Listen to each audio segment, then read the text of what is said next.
The Google versus Microsoft battle continues with Google having an impressive launch event just a couple weeks ago. Google launching a lot of really cool new products for their workspace. So we're going to talk about which one is better and the math that's driving this conversion this year. So Google just raised their prices with Business Standard going from $12 to $16.80 per user per month. And Gemini is now included in those plans with no add-on and no separate purchases. Microsoft does something very different where you have to purchase a separate business plan of $26 or $15 per user per month. And Copilot is an additional $26 on top of that per user per month on top of your base Microsoft 365 license. So the full agentic premium suite with Copilot Cowork, you're approaching about $99 per user per month with all the extra add-ons. For a 100-person team, Google Workspace Business Standard with AI included is $1,400 per month.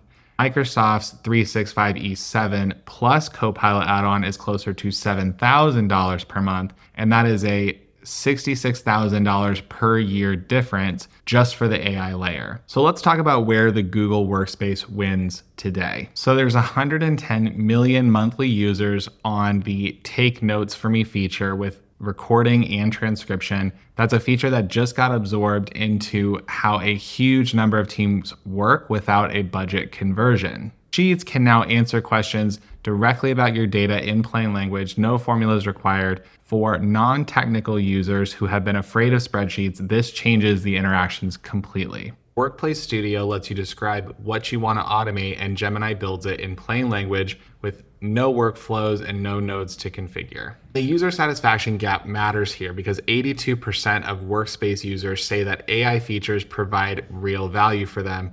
For Microsoft, that number is closer to 66%. That's almost certainly a friction story, including the tools getting used and the value of those tools. But that's the advantage that Copilot Cowork has. It has native access to your full Microsoft 365 environment, including emails, calendars, Teams conversations, SharePoint documents, and it synthesizes everything automatically. So you don't have to paste anything, it finds everything. Unfortunately, Google doesn't have an equivalent to this depth of automated cross-platform data access. If your organization's work is built around complex Excel models or heavily formatted Word documents with custom styles and track changes, Microsoft is still going to be a native home for you. Google Sheets and Docs are genuinely good, but they're not the same. And for regulated industries like finance, healthcare, and legal, Microsoft Purview is more mature and more deeply integrated than anything on Google's side. So if your IT team has hard compliance requirements, Microsoft remains the safer choice. So let's talk the real cost of switching.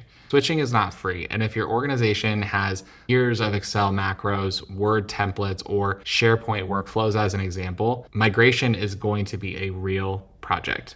Google's tools are faster at this migration, up to 5 times faster than last year with the AI macros converters, but faster doesn't always mean free. Someone still has to do the migrations and make sure that everything is converted. The 82% versus 66% satisfaction gap isn't necessarily a quality difference between Gemini and Copilot. It's more like a usage difference, including tools that get used and unused tools that don't get valued. The question is, where does your AI cost live and what behavior does that create? With Google, you pay a modest price increase and the AI is there with no approval process, no second budget conversations. People can open Sheets and Gemini is right there in the toolbar.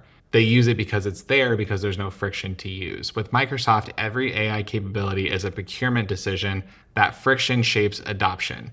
Lots of organizations have Copilot licenses barely touched because the people who need to use them weren't part of the conversation when IT brought it in. If you're looking to start fresh and you don't really have a heavily regulated enterprise with no deep Microsoft dependencies, Google Workspace is the better economic choice and the better AI decision. But if you're already deep in Microsoft and you're looking to switch, the real cost is there.